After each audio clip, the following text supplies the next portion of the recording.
Digital class में एक बार फिर से आप सभी का बहुत बहुत स्वागत है। तो चलिए आज का क्लास हम लोग शुरू करते हैं। हम लोग क्लास 10th के मैथ्स को चैप्टर फर्स्ट को पढ़ रहे हैं, जो कि वास्तविक संख्याएं। पिछले क्लास में यूक्लिड विभाजन, अपरिमेय संख्या, एलसीएम, एचसीएफ से संबंधित कुछ प्रश्नों को सॉल्व किया था। अब देखिए, इस चैप्टर में कुल 20 ऑब्जेक्टिव प्रश्न है, जो कि बोर्ड एग्जाम के लिए बहुत ही महत्वपूर्ण है। और पिछले बोर्ड एग्जाम में कई बार इस प्रकार के प्रश्नों को पूछा जा चुका है। तो चलिए हम लोग कुछ वस्तुनिष्ठ प्रश्नों को सॉल्व करेंगे। पहला प्रश्न है कि पाई क्या है। ऑप्शन में दिया है परिमेय संख्या, अपरिमेय संख्या, पूर्णांक संख्या, इनमें से कोई नहीं। तो पाई हमारा अपरिमेय संख्या है, इसको हम याद रखेंगे, ठीक है। दूसरा प्रश्न है परिमेय संख्या और अपरिमेय संख्या का गुणनफल क्या होता है। तो परिमेय संख्या, अपरिमेय संख्या, परिमेय संख्या एवं अपरिमेय संख्या दोनों या सभी। तो इसमें हमारा ऑप्शन हो जाएगा अपरिमेय संख्या, ठीक है। तीसरा प्रश्न है दो क्रमिक सम संख्याओं का एचसीएफ होगा। दो क्रमिक सम संख्याओं का एचसीएफ होगा।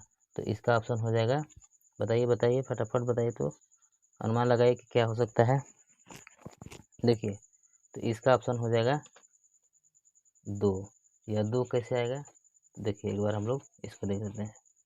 जैसे यहाँ पे 1 2 3 4 5 6 7 8 9 10 क्रमिक सम संख्या कह रहा है। तो क्रमिक सम संख्या हमारा कौन हो गया, तो 2 हो गया, 4 हो गया, 6 हो गया, 8 10।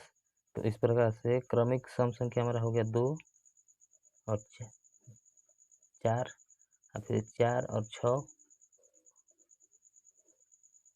4 और 6, और फिर 6 और 8, और फिर 8 और 10। चलिए, तो इसमें कह रहा है कि दो क्रमिक सम संख्याओं का एचसीएफ कह रहा है। तो इसको गुणनखंड करेंगे तो 2 गुणे 1 4 का होगा 2। इस दोनों के गुणनखंडों में 2 हमारा उभयनिष्ठ है। तो 4 और 2 का गुणनखंड, 4 और 2 का एचसीएफ 2 हो गया, ठीक है। फिर इस प्रकार से हम 4 का अभाज्य गुणनखंड करेंगे तो 2 गुणे 2, और 6 का 2 गुणे 3, ठीक है।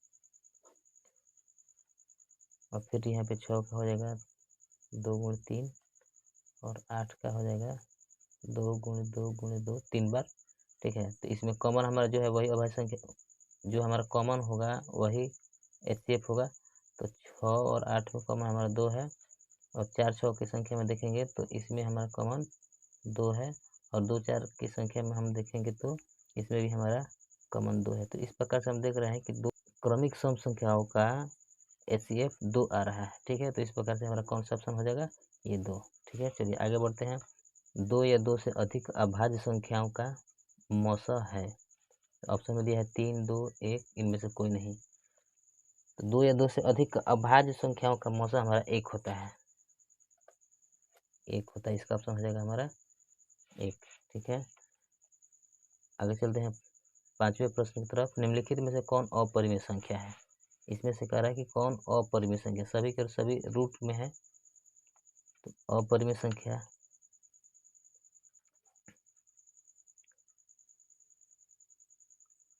चलिए अपरिमेय संख्या मतलब जिसे पी बाई क्यू के रूप में लिखा जा सके।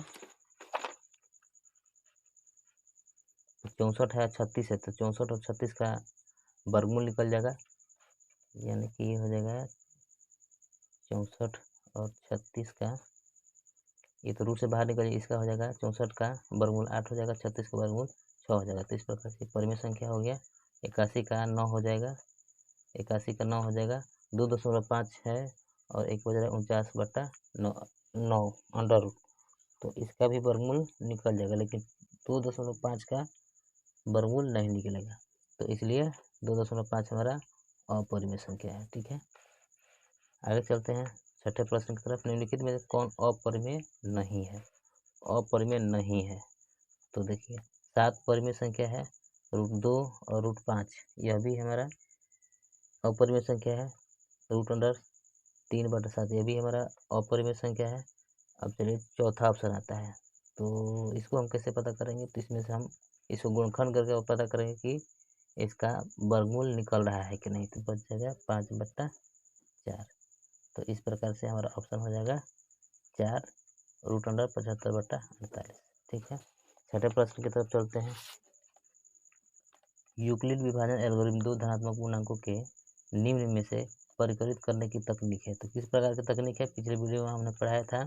यूक्लिड विभाजन क्या है, तो यूक्लिड विभाजन एक प्रकार का सिद्ध कथन होता है जो कि एचसीएफ ज्ञात करने की एक तकनीक प्रदान करता है। ठीक है, तो एचसीएफ ज्ञात करने के लिए कि मस। ठीक है, तो हमारा ऑप्शन हो जाएगा 2 नंबर। चलिए आठवें प्रश्न की तरफ आते हैं। निम्न में से कौन परिमेय संख्या है, परिमेय संख्या कह रहा है, अपरिमेय नहीं परिमेय कह रहा है।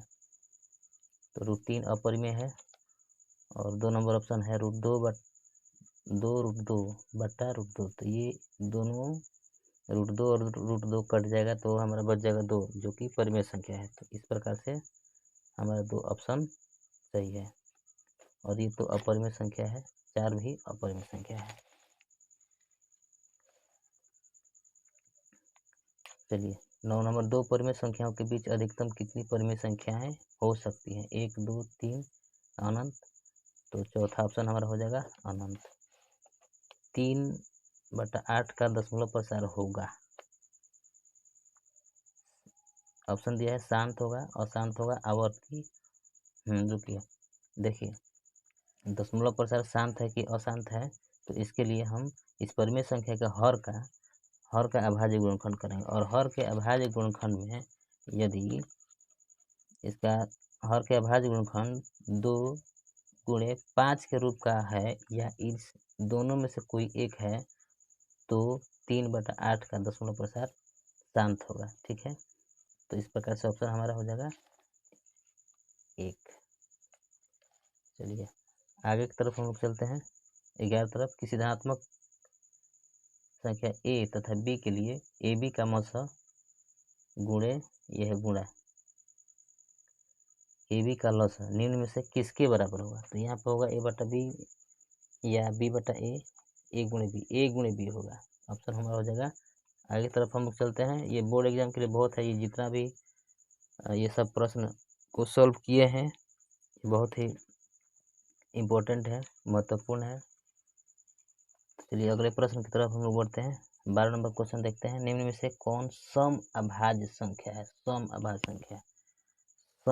संख्या, अभाज्य संख्या भी होना चाहिए और सम भी होना चाहिए। तो देखिए याद रखिएगा कि जितने भी अभाज्य संख्या है उन सभी में एक ही ऐसा संख्या है जो कि सम है और वो है 2, तो इसलिए ऑप्शन हो जाएगा हमारा 3। 13 नंबर का प्रश्न है। निम्नलिखित में से किसका दशमलव प्रसार शांत नहीं है, इसका दशमलव प्रसार शांत नहीं है। तो इसके लिए हमने क्या बताया था कि किसी परिमेय संख्या के हर का गुणनखंड करने पर वह 2m × 5n के रूप का हो, मतलब कि 2 का पावर कुछ होना चाहिए, 5 का पावर कुछ होना चाहिए, या 2 होना चाहिए या 5 होना चाहिए। इसके अलावा कोई अन्य अभाज्य गुणनखंड नहीं होना चाहिए। ठीक है, तो यहाँ पर हम देख रहे हैं कि 3/8 का गुणनखंड करेंगे तो ये 2 का पावर में आ जाएगा, 15 है, तो 5 15, 5 और 3, तो 5 × 15, यही हमारा देखिए 5 × 3, तो देखिए 2 और 5 के अलावा इसमें कौन सा है अभाज्य गुणनखंड, 3 है।